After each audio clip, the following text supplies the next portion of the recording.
now when you're alone in Mhm. Dubai by yourself, you said at the beginning that you do real estate. Yeah. So I don't know how many viewers that we might have or people that do real estate. Like, what would you advise for someone that's wanting to look into real estate at the moment, but they don't know yet? Because there's a lot of work. A lot. Like what I've realized is, I don't know about you, but what I realized, a lot of people now in the UK want to get out.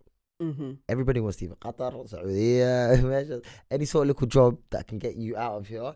Everyone's ready to go. So what would be the best next steps for someone that does want to get into real estate in there? What would you advise them?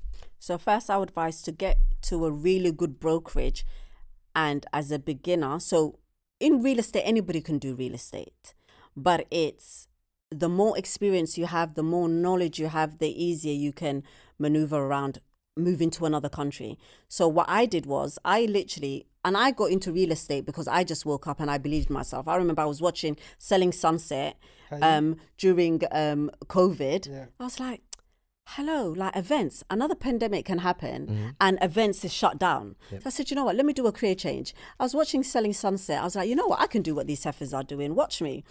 And Somalia Oppenheimer. listen, straight away, I was like, I can do this. And then I phoned a friend of mine called Wes. You should actually get him on the podcast. Really good. He does real estate here. Mashallah. And he works in like Holland Park, like really, he sells Simon Cowell's and them lots of houses. Wow. I'll hook you up. So I said to Wes, I'm thinking of, going into real estate. What do you think? He goes, go for it, honey. They would love you. I was like, all right then. I said, give me pointers. He goes, oh, go for this company, this company. Well, I got my laptop because with me, I'm very much of, I've got the gift of the gab. Yep. I know I've got transferable skills. Yep. Let me change my CV around and whatever happens, innit? If anybody, the most I'm going to get is a no. What is a no going to do for me? Nothing. What the We'll hell? go again. We'll go again, innit? Got my laptop and straight away I got an interview for Dexter's, Foxton's, Kinley and Folcard.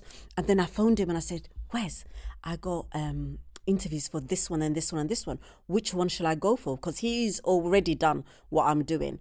So he was like, you know what, go for Kinley and Folcard out of the rest. And because that's still an independent, but it's a big enough independent. I literally applied, did my first interview on Zoom, and I literally got the job straight away. I started as a trainee, and then they put me in Hammersmith to begin with. Straight away, within 6 months, they knew that, this girl belongs with the rich people. So let's move her. Like, she can speak to the, landlords that have money and all of that. So they moved me to Hampstead Heath and Belsize Park within 6 months. So I was there for another year and a half. With me, I don't get comfortable. Like, I know what I'm worth. So straight away, within a year and a half, I said, hold up. Hello. And I remember the director there. I said, how long have you been here? He goes, like 15 years. I said, 15 years. I said, bun that. I'm not sitting in no real estate. And then I know that real estate is changing very fast because of tech. So because obviously I'm aware, the changes, everything. I said, you know what? Let me go on my LinkedIn. So I went on my LinkedIn, and this is literally with just under 2 years experience. I went on LinkedIn, and then there was a startup tech company, ProbeTech, that was on LinkedIn, and they were looking for a senior negotiator with 3 years experience. At this point, I only have 2 years and I'm not even a senior. I said, you know what have I got to lose? Wallahi, you're a G. Straight away, I said, what have I got to lose? You're a G. Put in the application. I remember doing my interview on my lunch break at the next job, and they were like, you know what, honey, we like you. It doesn't matter you don't have the experience.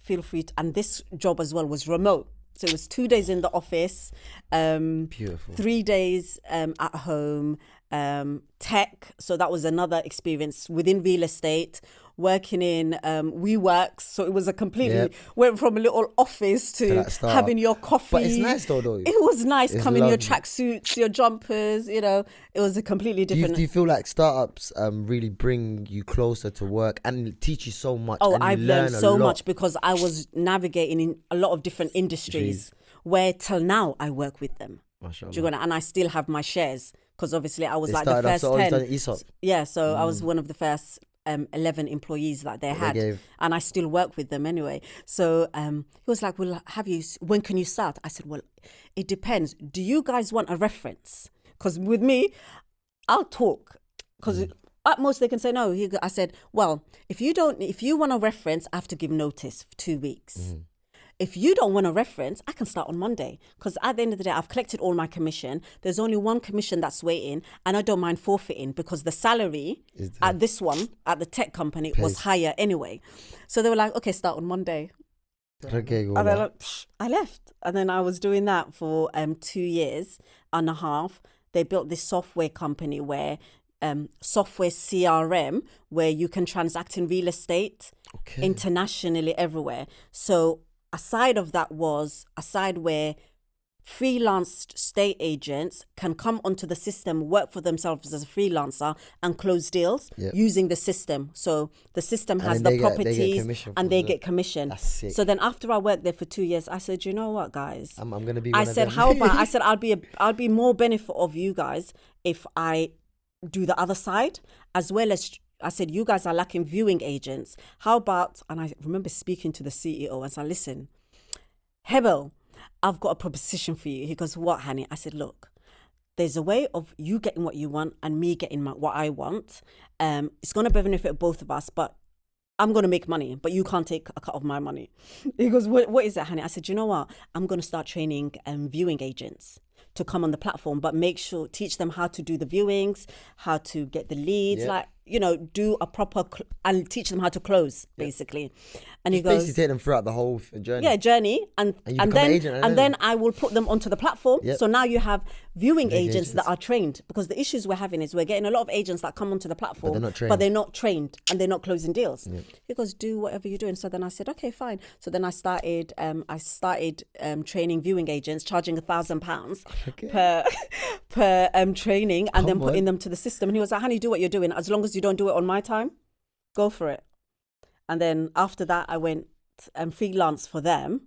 And then while I'm freelancing for them as well, I'm seeing how the system works on the other side as an agent. So all the mistakes that they need to develop, because it's still a system that's very much being trained and improved and etc. Exactly. It's not there yet, but it's there. It's not there yet, but it's there. So yeah. And then after that, while I was freelancing, I got headhunted on LinkedIn to come to LinkedIn, Dubai.